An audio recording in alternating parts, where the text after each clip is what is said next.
Yo, what's up, people? I just came back from my first day of tree planting.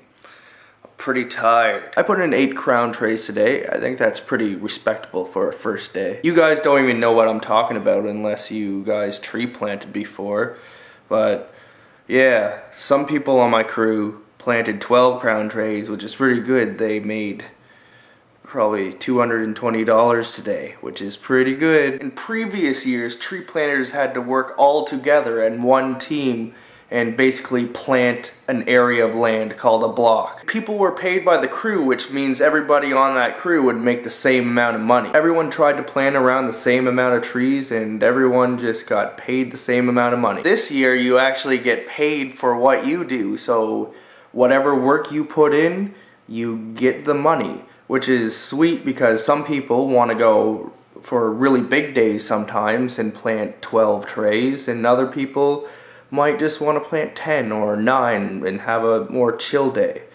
And when you worked in a big crew, there'd be a little bit of disagreement, and this way is even better because it will probably overall increase productivity. You know, if someone else on your crew is planting like 12 trays and they're making $220, that's way bigger of a motivator than everybody not quite on the same page but having to be able to get paid the same amount of money despite what happens, pretty much. So if there's any lack of disagreement, then, you know, this is way better.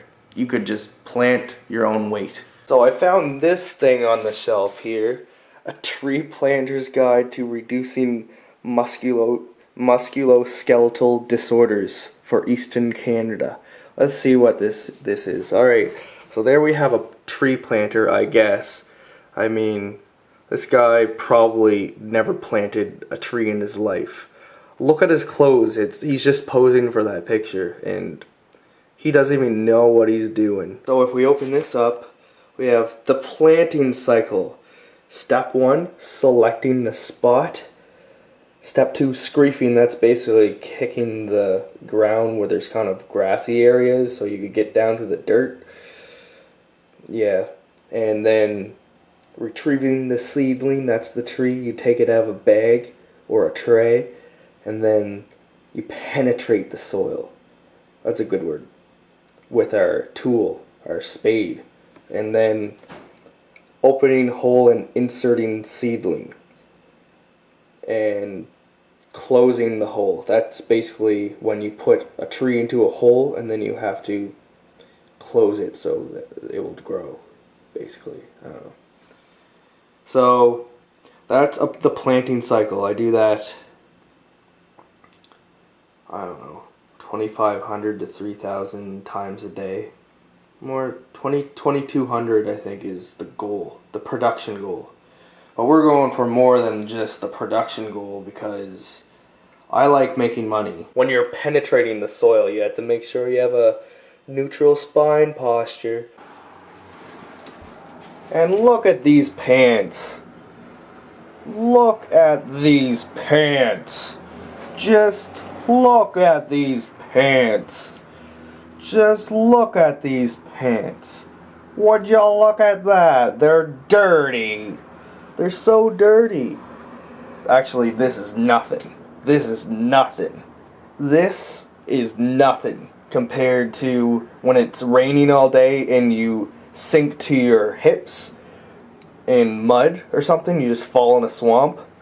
One time I saw my friend, or he was planting, and he tripped and he fell in this lake and his whole body, you couldn't even see him for a second. His whole body was submerged underwater, and then he gets up and you could see his head poke out of the water. Yeah, stuff like that happens. Okay, so there's some trays right there, actually, in this truck. So what you're looking at right now is a tray, and that thing is full of trees.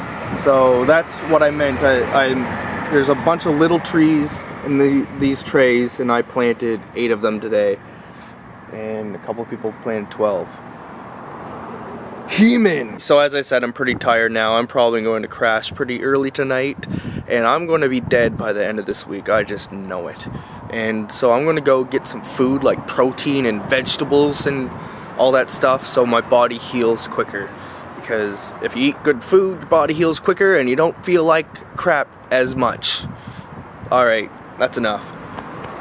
Peace. My Marino videos.